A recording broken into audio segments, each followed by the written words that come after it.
প্রিয় দর্শক, আপনারা আমি আপনাদেরকে বাহুল রাজার বনে আমরা ঘুরতে আসছি। তো আপনাদেরকে দেখাবো যে বনের ভিউটা কেমন। আপনারা যে যেখান থেকে দেখছেন, প্রবাস থেকে, বিভিন্ন জেলা থেকে, বিভিন্ন জায়গা থেকে আপনারা দেখছেন, সকলকেই ধন্যবাদ জানাই। আপনারা সকলেই ভিডিওটা ফুল ভিডিও দেখবেন। দেখে যদি আপনাদের ভালো লাগে তাহলে লাইক কমেন্ট শেয়ার করে দিয়ে আমার আইডিটা ফলো দিয়ে আমার পাশে থাকবেন।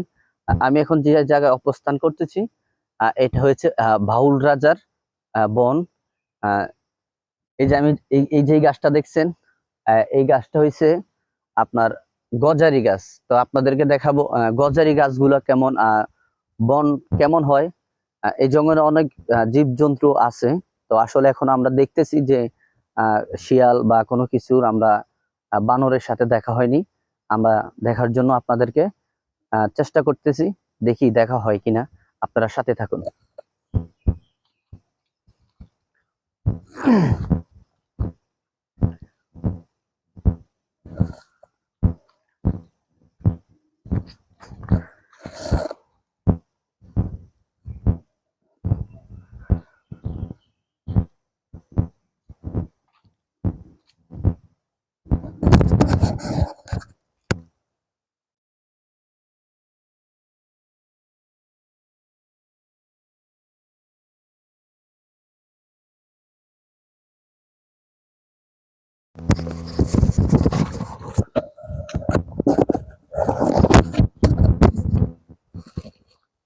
দর্শক, এই যে দেখতেছেন বনের মাঝখানে আমরা দুটি গরু দেখতে পাচ্ছি।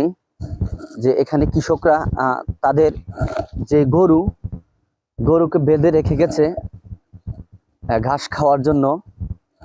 বনের মাঝখানে ওই যে 3টা গরু দেখতেছি। আসলেই বনের মাঝখানে যে আমরা গরু দেখতে পারবো, খুবই একটা অবাক কাণ্ড বিষয়। দর্শক, এই বনের মাঝখানে আবার দেখা যায় কৃষকরা ধান চাষের জন্য ধান বীজ, এখানে ধান বীজ করছে। ধান আসলে এখান থেকে ধানটা উঠিয়ে পরে অন্য কোথাও হয়তো ধানের ক্ষেত করবে। আসলে এই চাউল খেয়ে কিন্তু আমরা বেঁচে থাকি। দর্শক, আমরা দেখতে পাচ্ছি যে বনের শেষ প্রান্তেই একটা কলেজ দেখা যায়। হ্যাঁ ভাইয়া, কলেজটার নাম কি?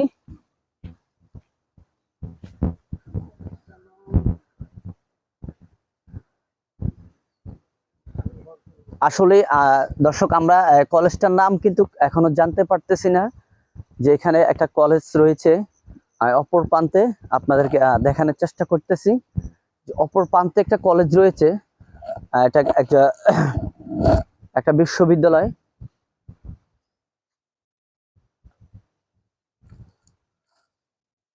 দর্শক, ও যে দেখতে পাচ্ছেন যে এটা কিন্তু একটা কলেজ অবশ্যই। আর এই যে দেখতেছেন এখানে কিন্তু প্রশাসন থাকে যে কেউ যেন ভিতরে প্রবেশ না করতে পারে। তারপরে এই যে দেখতে পারতেছেন এটা হচ্ছে আহ বিদ্যুৎ। এখানে বিদ্যুৎ বিদ্যুৎ উৎপাদিত হয়। আর এই বিদ্যুৎটাই আমরা ব্যবহার করে থাকি। দর্শক, আমরা দেখতে পাচ্ছি অনেকগুলো ঘুঘু পাখি বনের মাঝখানে ঘোরাঘুরি করতেছে। আসলে হাজার হাজার পশু পাখি এখানে রয়েছে, আমরা দেখা পাই না।